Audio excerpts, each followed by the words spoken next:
Guys না গা ধোয়া কমপ্লিট আর আমি এখন রেডি হচ্ছে। হালকা ফুলকা মেকআপ করেছি, বেশি মেকআপ করিনি, দেখতেই পাচ্ছ।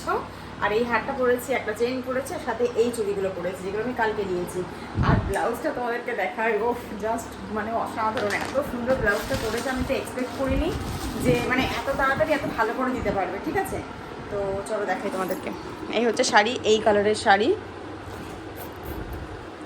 আর এই যে ব্লাউজ। দারুণ করেছে জানো তো। আমি তো ভেবেছিলাম যে এত তাড়াতাড়ি মানে প্রপারলি হবে কি না হবে, কিন্তু যে ভাই বানিয়ে দিয়েছে না, ভীষণ এক্সপার্ট জানো তো। এই হচ্ছে ব্যাক সাইড, মানে পেছনে হুক দিয়েছি।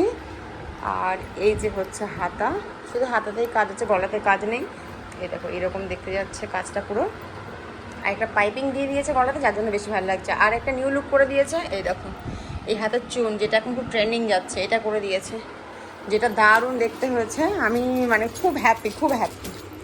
ঠিক আছে, আর তার দাম মানে কি বলো তো, একটু তাড়াতাড়ি করে দিলে তো টাকা একটু বেশি নেয়, তাতে গায়ে লাগে না যদি প্রপারলি জিনিসটা হয় জানো তো। তো আমার একটু চার্জ বেশি নিয়েছে, বাট জিনিসটা খুব সুন্দর হয়েছে। আর শাড়িটা হচ্ছে এইটা।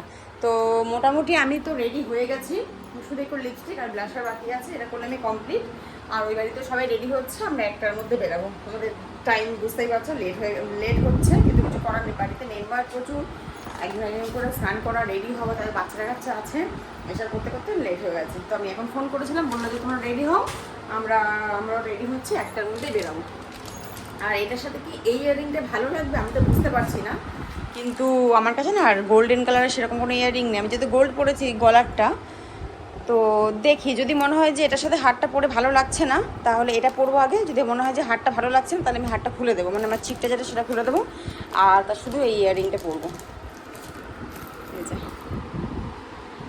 তো চল এবারে তোমাদেরকে ফাইনালি বলি আজকে কোথায় যাচ্ছি। আজকে যাচ্ছি হচ্ছে যে দেওরে দেখাশোনা চলছিল, তোমাদেরকে বলছিলাম যে খুব তাড়াতাড়ি বিয়ে। তো সেই দেওরের আজকে বিয়ের দিন ঠিক হচ্ছে মেয়ের বাড়িতে। ঠিক আছে, আমি তো প্রথমে মেয়ের বাড়িতে মানে যাইনি, দেখিনি, আজকে আমার ফার্স্ট, আর বাকি কয়েকজনের সেকেন্ড টাইম।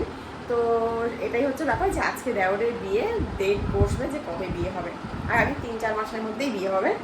তো এটাই ছিল আমার জন্য একটা বিগ একটা ব্যাপার। তো এটার জন্য আমি ভীষণ এক্সাইটেড ছিলাম। ঠিক আছে, তো চলো এবারে শাড়িটারি পরে নিয়ে রেডি হয়ে তারপরে ফিরে আসছি।